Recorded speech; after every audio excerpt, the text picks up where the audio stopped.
What are the causes of bad relations? Wow. Um, I think primarily, like fundamentally, the problem is ignorance, of course, and I think that's always the fundamental problem. When I spent right around 9/11, I was working with young offenders who were in custody, not allowed to be on the streets, but were not in a jail setting. They were in a house, like a halfway house kind of place, waiting court dates. And it's like 15 boys, and usually it broke down to about they would be like half Muslim boys and half everybody else in a sense, because very few of the Christian boys actually practiced any kind of religious practice. Right after 9/11, like the classroom became explosive most of the time, and it fundamentally came down to ignorance. These guys were all like friends in the sense of like as much as you can be friends in a jail setting. Like you have your hierarchies, your Darwinian nonsense going on, but they have to like be in close contact with each other on a daily basis and share bathrooms, and we go to the gym and we have a classroom and all that stuff. So they get to know each other and like each other more or less most of the time, right? But right after 9/11, we had a boy from Scarborough who was originally from Egypt. And we had this young man who was just from outside of Aurelia who had been basically found by the police. He'd never been to school in his entire life. He just wasn't even registered as a person in Canada. And he got caught doing a break and enter. And then, he was basically this feral, illiterate, like really classic, like from the woods guy.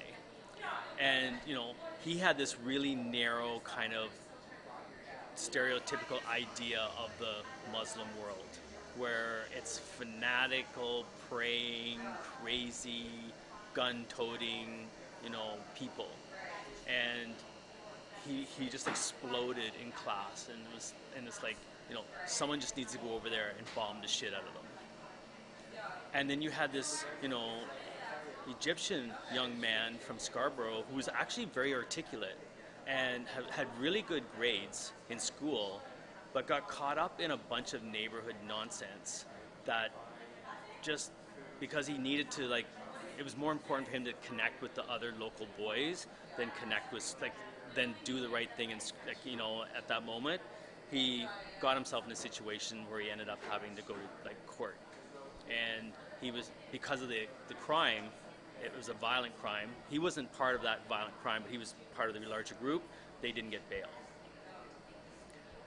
So he like tried really hard to get this other guy to understand that what happened at 9/11 is not representative of the Muslim world, and that there's like anywhere. Like he tried to use the Ku Klux Klan as an example of Christian craziness, um, you know, Hindu extremism, all that, and it just the whole classroom like very quickly polarized around the two guys because it was such an emotional thing, and as the teacher trying to like let them talk it through in that kind of like conflict resolution way, and like, hearing what everybody has to say, you could really see how you know nobody knows the other side at all, especially here looking at there.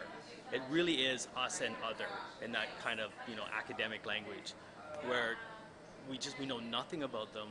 We know nothing about their cultures. We just think there's one culture, like that stretches basically from India all the way through to Turkey or something, and that there's no variations, and that you're either Middle Eastern or you're Indian, basically idea, right? Um, and I saw in a magazine that in America since 9/11, only on average 3 Arab works a year are being translated into English. Like we're so creating separation from each other into these like two fundamentalist camps of Iran on one, what I call like on one end of this teeter totter, and American kind of like imperial Christianity thing on the other teeter totter, and you know the rest of us are in the middle somewhere, trying to figure out what it all means.